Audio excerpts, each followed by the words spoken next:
একদিন একজন গরিব লোক রাস্তায় 10টি টাকা পেল। সে ভাবতে লাগলো, এই 10 টাকায় কি কেনা যাবে। সারাদিন এই 10টি টাকার চিন্তায় সে সময় নষ্ট করে ফেলল। পরে সেই 10 টাকা ফেলে দিল। সে বলল, হে আল্লাহ, এই 10 টাকার জন্য আমি আজ সকাল থেকে আপনাকে একবারও স্মরণ করিনি।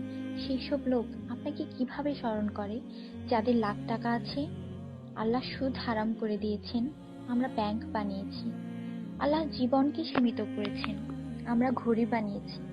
আল্লাহ পর্দার হুকুম দিয়েছেন, আমরা টিভি, ডিভিডি, ডিশ দিয়ে বেহায়ামি সর্বসাধারণের জন্য করে দিয়েছি। আল্লাহ বলেন, কোরআনে তোমাদের সফলতা, আমরা অক্সফোর্ডের বইকে সফলতা বানিয়ে নিয়েছি। আল্লাহ মিথ্যা বলা নিষেধ করেছেন, আর আমরা এপ্রিল ফুল পালন করা শুরু করে দিয়েছি। আল্লাহ বৃদ্ধ বয়সে মা বাবার সেবা করতে বলেছেন, আমরা বৃদ্ধাশ্রম বানিয়ে ফেলেছি। আজ মুসলমান এই জন্য দুশ্চিন্তায় যে যাকে খুশি করার তাকেই তো রাগিয়ে ফেলেছি। দয়া করে সবাইকে ফরওয়ার্ড করুন, কারণ নেকির দাওয়াত দেওয়ায় নেকিকারীর সমান সওয়াব পাওয়া যায়।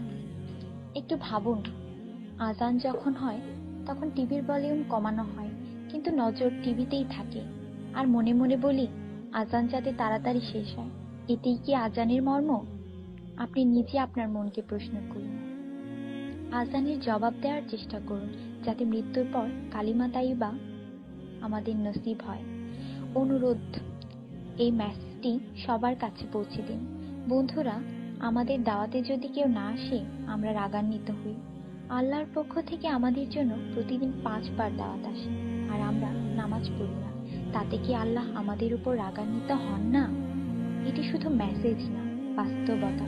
দয়া করে নামাজ আদায় করুন এবং অন্যকেও উৎসাহিত করুন। যিনি এই মেসেজ পড়েন তাদের উপর আল্লাহ আরো রহমত দিন, এবং যিনি এই মেসেজ ফরওয়ার্ড করেন তার ভালো ইচ্ছা আল্লাহ পূরণ করুন এবং হিদায়াত করুন। নামাজের চিন্তা করুন, ব্যালেন্সের না। আজান শুনে উঠুন রিংটোনের মতো। কোরআন মনোযোগ দিয়ে পড়ুন SMS পড়বার মতো। জীবন সবসময় থাকবে না নেটওয়ার্কের মতো। নামাজ ত্যাগ করা মানে আল্লাহকে রাগান্বিত করা। ফজর 6 মিনিট, জোহর 15 মিনিট, আসর 8 মিনিট, মাগরিব 10 মিনিট, এশা 18 মিনিট, মোট 57 মিনিট। 80% লোক এই মেসেজ ফরওয়ার্ড করে না। দয়া করে আপনি করুন। আল্লাহ সবার মঙ্গল করুন। আমিন।